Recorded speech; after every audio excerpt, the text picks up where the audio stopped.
Vamos a comenzar 360 conversando con un experto en materia electoral para ver cuál ha sido el análisis de lo que ha pasado en el día de ayer con este plebiscito inédito. Director de Tú Influyes, director también del área electoral de Chile 21, Axel Callis. Bienvenido al programa. Buenas noches, Axel.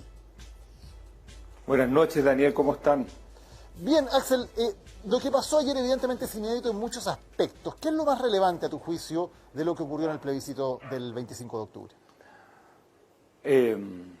Bueno, cuando uno mira las tres comunas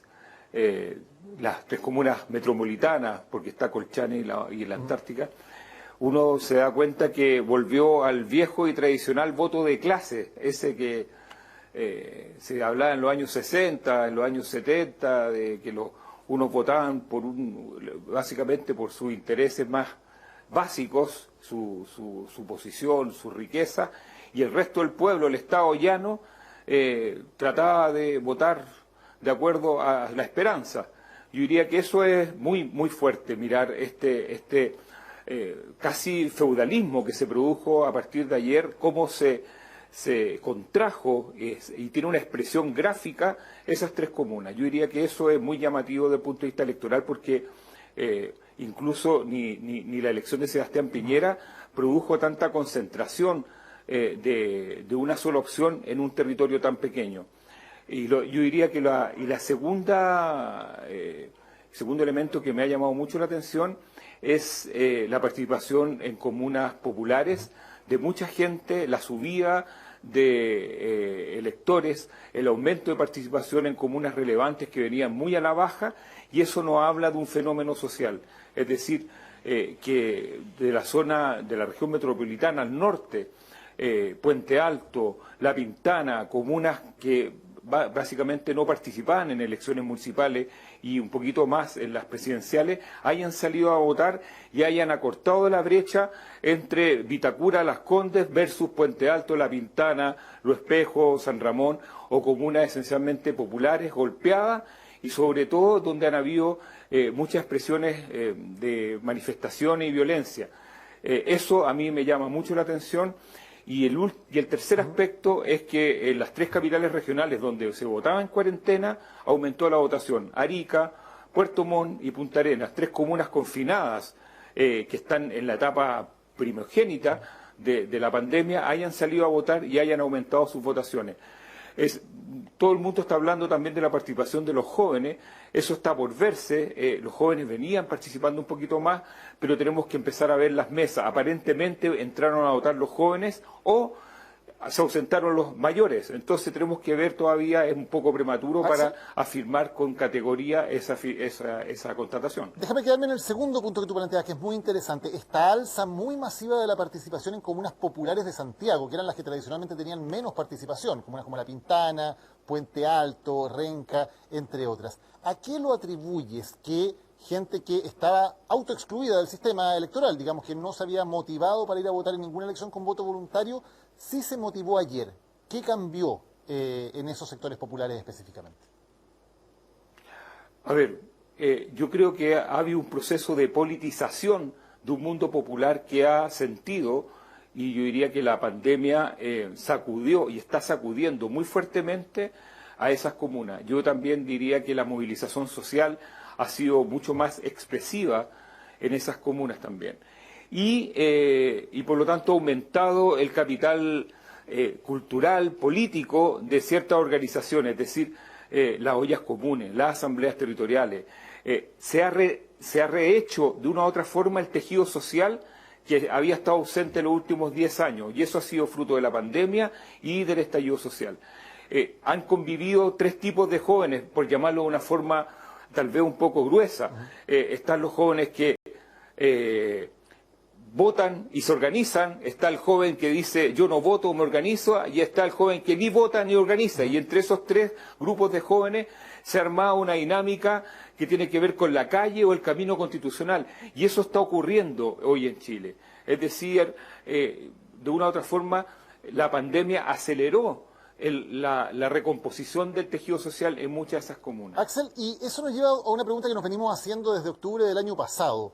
¿Cómo se canaliza un movimiento que es tremendamente masivo, pero que también es inorgánico, no tiene líderes, no tiene representantes, no tiene un programa. De nuevo, ayer vemos que 6 millones de personas prácticamente votan por el apruebo, pero de nuevo, esos 6 millones de votos no hay nadie que los pueda representar, nadie que pueda decir, bueno, a partir de esos 6 millones de votos, yo me elijo como representante de ellos y por lo tanto planteamos esta salida. ¿Qué se hace con una masa tan grande de chilenos que hoy día está presentando claramente su descontento en las calles y en las urnas, pero no tiene representantes, ni líderes, ni instituciones que puedan canalizar aquello? A ver, perdona, voy a contestarte también otra parte de la pregunta anterior. Esto era un plebiscito donde no habían personas y estos grupos también son muy desconfiados de las personas. Ayer estamos votando por decisiones esencialmente decisiones o un camino. Eso también es importante. Ahora, ¿qué es lo que hacen esas 6 millones de personas? Yo diría que gran parte de esas 6 millones de personas tienen un grado de organización mayor al que tenían hace un año atrás. Por lo tanto, van a tener que encontrar un cauce electoral que va a partir ahora, la próxima semana, con la constitución ya de algunas candidaturas que tienen que ver con la Asamblea Constituyente, la elección de constitucionales, y aquí el rol que tienen que jugar los partidos es muy importante, porque en este minuto lo que tenemos es que pueden haber muchas independientes, pueden haber muchas inscripciones de candidaturas de independientes. La Cámara hace 10 días atrás aprobó rebajar de 0,4 a 0,2 la posibilidad de inscripción de independientes en términos individuales y bajó de 1,5 a 0,5 las firmas que requieren las listas de independientes. Pero todavía no pueden pactar estas listas. Entonces yo creo que la ciudadanía, de no encontrar una expresión que lo represente en la próxima elección de constituyente, yo creo que la calle podría empezar a retomar un cierto protagonismo. Yo creo que nosotros, de una u otra forma, el sistema político ha ganado tiempo, pero ese tiempo no es infinito. ¿Puede haber una frustración? Lo pregunto porque vienen las elecciones en abril de convencionales constitucionales, efectivamente.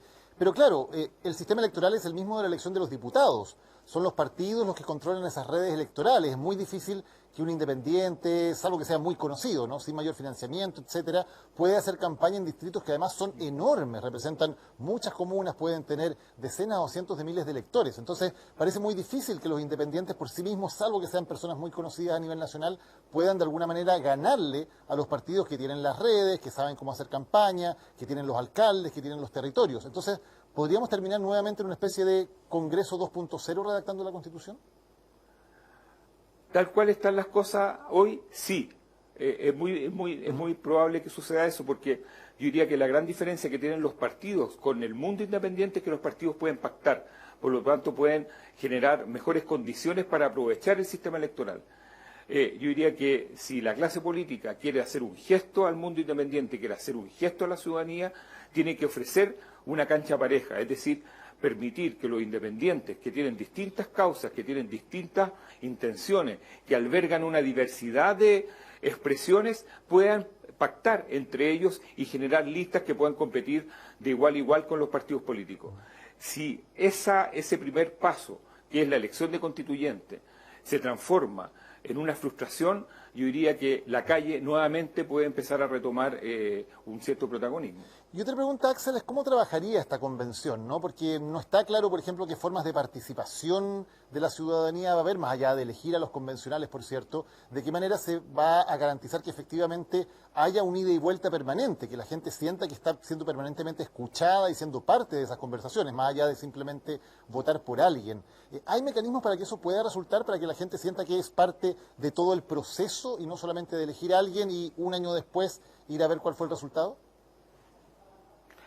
Yo creo que va a ser fundamental el tipo de campaña. Lamentablemente estamos en pandemia y lamentablemente también una gran parte del país va a tener que seguir con esto de la campaña a través de las redes sociales o más digitalizada. Pero otra parte del país va a poder empezar a generar cierto tipo de asamblea, el clima lo permite.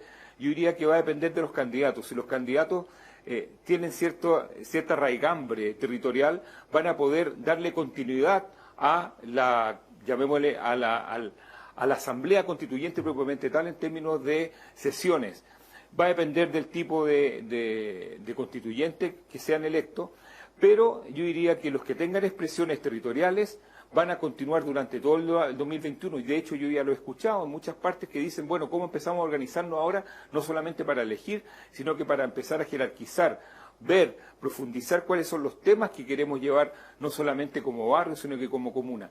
El gran problema que tiene el sistema electoral es que los constituyentes que salgan electos van a tender a participar, estar en las comunas más grandes, y las comunas más pequeñas van a tender a postergar o no ser tan escuchadas como sucede hoy en día. Ese es uno de los problemas del diseño de usar un tipo de distrito que está hecho o está diseñado para elegir diputados, que es distinto a elegir constituyentes.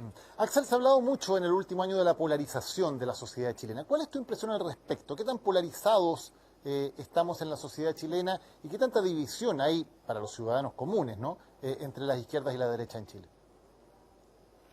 A ver, yo creo que es cosa ver el mapa de la noche donde se concentró el rechazo, y con eso se responde casi sola la pregunta, que Chile no está polarizado. Hay una élite que está tratando de protegerse, tratando de ralentizar un proceso donde la ciudadanía está mucho más de acuerdo. Por lo tanto, yo no hablaría de una polarización, hablaría de un proceso de retardación de ciertos cambios que están operando a nivel ya con expresión territorial. Y en ese sentido, yo no sé si leer el triunfo de la prueba ayer en los ejes izquierda-derecha, porque yo creo que hubo mucha gente que en el pasado votó por Piñera, que ha votado por la derecha y que ayer aprobó, porque entiende que un camino constitucional es una especie de pacto que de una u otra forma resetea el sistema y que no tiene que ver esencialmente con el tradicional eje.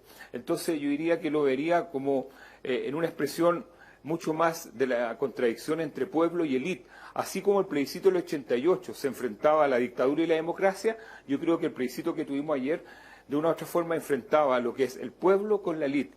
Y en ese sentido el pueblo no se puede dibujar con los ejes izquierda y derecha o conservador y moderado. Axel Callis, muchísimas gracias por habernos acompañado hoy en 360. Muy buenas noches. Buenas noches, Daniel.